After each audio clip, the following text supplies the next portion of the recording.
मेरा नमस्कार। पिछले कुछ हफ्तों से हम लोग देख रहे हैं कि दिल्ली के अंदर नगर निगम की तरफ से, भारतीय जनता पार्टी शासित नगर निगम की तरफ से दिल्ली में कई जगह बुलडोज़र चलाए जा रहे हैं और कहा जा रहा है कि अगले कई महीनों तक बुलडोज़र चलाए जाएंगे। उन्हें वो कह रहे हैं कि हम दिल्ली से सारा अतिक्रमण हटाने जा रहे हैं, जितना भी एनक्रोचमेंट है, इलीगल कंस्ट्रक्शंस हैं, वो सारी हटाई जाएंगी। हम खुद भी अतिक्रमण के खिलाफ हैं। हम नहीं चाहते कि एनक्रोचमेंट्स होनी चाहिए, हम नहीं चाहते कि इलीगल बिल्डिंग्स बननी चाहिए। दो चीज़ें इसमें इम्पॉर्टेंट हैं। एक ये कि पिछले 75 साल में दिल्ली जिस तरह से बना है, दिल्ली प्लान्ड तरीके से नहीं बना। दिल्ली जिस तरह से दिल्ली का विस्तार हुआ, दिल्ली जिस तरह से बनी, 80% से ज़्यादा दिल्ली इलीगल या एनक्रोच्ड कही जा सकती है। 80% से ज़्यादा दिल्ली जो है वो अतिक्रमण के दायरे में आएगी। तो एक प्रश्न उठता है कि क्या 80% दिल्ली को तोड़ा जाएगा? दूसरी बात ये उठती है कि जिस तरीके से अतिक्रमण को हटाया जा रहा है, ना कोई कागज़ हैं, ना किसी को मौका दिया जा रहा। बुलडोज़र बस लेके किसी भी कॉलोनी में पहुंच जाते हैं और किसी का भी घर तोड़ने लग जाते हैं, किसी की भी दुकान तोड़ने लग जाते हैं। वो आदमी कागज़ लेके खड़ा है सड़क के ऊपर, चिल्ला रहा है, दया की भीख मांग रहा है कि मेरे कागज़ तो देख लो, मेरे पास हैं कागज़, मेरे पास हैं, मेरा जो ये है ये इलीगल नहीं है, ये इनक्रोच नहीं है। मैं कई 40 साल से यहाँ पे रह रहा हूँ, मेरे पास कागज़ भी हैं। कोई कागज़ नहीं देखे जा रहे, बस बुलडोज़र चलाया जा रहा है। ये तो सही नहीं है। जिस तरीके से हटाया जा रहा है हम उसके खिलाफ हैं, और जिस स्केल के ऊपर इन्होंने प्लानिंग कर रखी है, इनकी प्लानिंग है कि दिल्ली की सारी कच्ची कॉलोनियों को तोड़ा जाएगा। दिल्ली की कच्ची कॉलोनियों में लगभग 50 लाख लोग रहते हैं।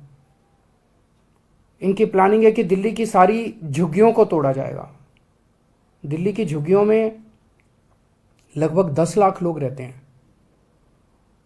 इसके अलावा 3 लाख प्रॉपर्टीज़ की ऐसी इन लोगों ने लिस्ट बना रखी है, जहाँ पे इनका कहना है किसी ने नक्शे के इतर, जिन लोगों ने, किसी ने बालकनी थोड़ी बना ली, किसी ने एक कमरा अलग बना लिया, किसी ने इस किस्म के सारे पार्टली उन एनक्रोचमेंट्स को तोड़ा जाएगा। 63 लाख लोगों पे बुलडोज़र चलेंगे। मैं समझता हूँ ये आज़ाद भारत का सबसे बड़ा विध्वंस होगा, सबसे बड़ा विध्वंस होगा। ये तो सही नहीं है। चुनाव के पहले भारतीय जनता पार्टी ने कहा था कि कच्ची कॉलोनियों के लोगों को मालिकाना हक दिलाया जाएगा। चुनाव के पहले इन्होंने कहा था जहां झुग्गी वहीं मकान बना के दिए जाएंगे, और अब चुनाव के बाद ये इनको सबको तोड़ने के लिए आ गए। ये तो सही नहीं है। मैं समझता हूं जिस तरह से दिल्ली का, मैं फिर से दोहराना चाहता हूं कि हम भी अतिक्रमण के खिलाफ हैं। हम नहीं चाहते कि अतिक्रमण होना चाहिए, हम नहीं चाहते। हमारी दिल्ली खूबसूरत होनी चाहिए, हमारी दिल्ली अच्छी होनी चाहिए। लेकिन 63 लाख लोगों को आप बेघर कर दोगे, 63 लाख लोगों को की दुकानें तोड़ दोगे, उनकी रोज़मर्रा की ज़िंदगी खराब कर दोगे, ये तो कोई बर्दाश्त नहीं करने वाला। 15 साल से नगर निगम में बीजेपी का राज था, दिल्ली नगर निगम में। 15 साल में इन्होंने क्या किया?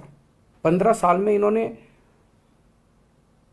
और इलीगल एनक्रोचमेंट्स कराए, और इलीगल बिल्डिंग्स बनवाई, उसके खूब पैसे, आरोप लगता है कि खूब पैसे लिए गए, पैसे ले लेके कराए गए।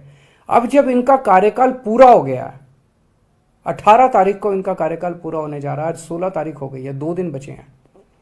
18 तारीख को इनका कार्यकाल पूरा हो गया। क्या इनकी नैतिक, इनके पास पावर है?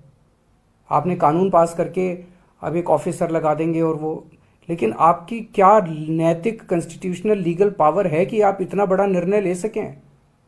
आप चुनाव कराइए, चुनाव कराने के बाद जो नई एमसीडी बनेगी उसको निर्णय लेने दीजिए। चुनाव के बाद पूरी दिल्ली जानती है कि आम आदमी पार्टी की सरकार बनेगी नगर निगम के अंदर। हम दिल्ली के लोगों को भरोसा दिलाते हैं कि ये अतिक्रमण की और अवैध रूप से बनी हुई दिल्ली की समस्या को हम समाधान करेंगे। कच्ची कॉलोनियों को साफ सुथरा बनाया जाएगा, कच्ची कॉलोनियों को रेगुलराइज करेंगे, लोगों को मालिकाना हक दिलवाएंगे कच्ची कॉलोनी के लोगों को। वहां पे ऑलरेडी हम लोगों ने सड़क, बिजली, पानी की व्यवस्था कर दिया, साफ सफाई, उनको अच्छी कॉलोनी के रूप में विकसित किया जाएगा। झुग्गी वालों के लिए मकान बना रहे हैं हम लोग, टाइम लग रहा है, झुग्गी वालों के लिए मकान बना रहे हैं, झुग्गियों से भी मुक्ति दिलाएंगे दिल्ली को, उनके लिए मकान बनाएंगे, उनको इज्जत की जिंदगी देंगे। जिन लोगों ने थोड़े बहुत ऑल्ट्रेशन कर रखे हैं, ऐसे ऑल्ट्रेशन कर रखे हैं जिससे किसी को बाधा नहीं पहुंच रही, मान लीजिए किसी ने सड़क पे ऑल्ट्रेशन कर रखा, उससे तो लोगों को बाधा पहुंचती है, किसी ने रस्ते पे कब्जा कर रखा, उससे लोगों को बाधा पहुंचती है। ऐसे लोगों को मौका देके उनको हटाने के लिए कहा जाएगा। लोग हटाते हैं, कई बार हमने ऐसे प्रयास किए, लोगों को बुलाया, उनको कहा भाई ये ठीक नहीं है, इसको हटाओ, लोग हटा लेते हैं, अपने खुद ही तोड़ लेते हैं। आप लोगों पे बुलडोजर क्यों चला रहे हो? हम दिल्ली को ठीक करेंगे, हम दिल्ली को ठीक करके दिखाएंगे। जैसे हमने शिक्षा में बेहतर काम किया, स्वास्थ्य में बेहतर काम किया, बिजली ठीक करी, पानी ठीक कर रहे हैं, ऐसे ही हम इसको इलीगल और अतिक्रमण को भी इसको ठीक करेंगे। लेकिन इस तरह से बुलडोजर चला के लोगों के घरों को और लोगों की दुकानों को उजाड़ना, ये सही नहीं है। हम इसका सख्त विरोध करते हैं। अभी मैंने विधायकों की मीटिंग ली और मैंने उनको यही कहा है कि जेल भी जाना पड़े, डरना मत, लेकिन आपको जनता के साथ खड़ा होना। इस तरह से बुलडोजर चलाना सही नहीं है, दादागिरी, गुंडागर्दी करना सही नहीं है, अपनी पावर का गलत इस्तेमाल करना सही नहीं है।